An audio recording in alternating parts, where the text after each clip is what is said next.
Hello and welcome to Plant Powered Six Packs. I'm Michael Roberts, and in this video I'm going to show you exactly how I prepare the staple meal of my muscle building vegan meal plan. Whether I'm bulking, cutting or training purely for strength, which is what I'm doing at the moment, this meal is always in there. I've been having it for the last 4 years now, and I will have some variation of this meal 5 to 6 times a week. The meal itself has 3 main benefits. One, it's super high in protein, minerals and vitamins, which means it's really good for hitting your macro and your micro targets. The second is it's very, very nourishing. It's very filling and it's going to leave you full for hours, which is especially good if you're on a cutting diet. And the third benefit is it's cheap, so it really should be accessible to everyone. It's a brilliant meal. I want you to experience it for yourself. So let's head into the kitchen and you can see exactly how we make it. I'm now going to talk you through the ingredients and then I'm going to get chopping. So 500 grams of black beans. Okay, sometimes I use borlotti beans, other times I use different beans. Whatever happens, 500 grams worth of beans. This is going to last me for about 3 days. Now the beans have been soaking for about 6 hours. Okay, you can leave them soaking longer.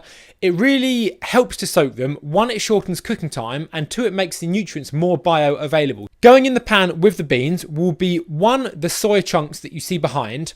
They are high in protein. They have 50 grams worth of protein per 100 grams. So that's generally twice as much as you get in meat. They take on the flavour of whatever you cook them with. And they also have a texture similar to meat. So if you like that texture, they're a really, really good option that's very, very high in protein. Along with that, you're going to see the tomato puree there. I'm going to use a whole tomato puree. It's quite a small one. That equates to about 2 serving spoons worth of tomato puree. And that adds a lot of flavour to the meal. Then we've got 3 cloves of garlic, 1 red onion, a load of carrots. Again, you don't have to be specific here. Just add in as many as you like. And then on the left is a butternut squash. I'm going to add in about 3 inches worth of the butternut squash, okay? And then just behind that, I've got Himalayan salt. Salt, again, adds a bit of flavour. I don't add in too much, just enough to get a bit of flavour, and that's it.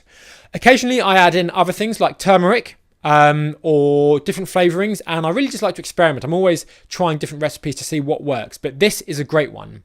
Behind the onion you see a broccoli. That's going to be cooked with the rice, which you see at the top right of the picture. When I cook broccoli, and this is something that Dr. Michael Greger recommends, I always leave it chopped for 40 minutes before I cook it, and that just, again, preserves the nutrients, so you're getting the most out of it when you eat it. So I'm going to chop it all up now and put it in the pan. Once that's all done, put the pan on the hob. I personally pre-boil the kettle, it just saves a bit of time. Pour the boiling water on and then you're good to go. Give it a good mix. You may notice I'm using a pressure pan. A pressure pan, if you've got one, is ideal. Beans take a long time to cook. So if you have a pressure pan, I recommend using it. Everything in there, and what you want to do is wait till it starts hissing because of the pressure inside, and then leave it hissing for 40 minutes. Once that 40 minutes is up, they should be done. If you don't have a pressure pan, no worries, just use a normal pan. Obviously the benefit of doing that is you can taste the beans as they cook to see how they're doing, if they need longer. If you don't have a pressure pan and you use a normal pan, it's going to take about 2 hours for them to cook. Okay, so during that time you can get on with something else. If not, you want the pan to be hissing for 40 minutes and then you can release the pressure and try them and they should be good. And there you have it, a delicious mountain of food ready to be enjoyed.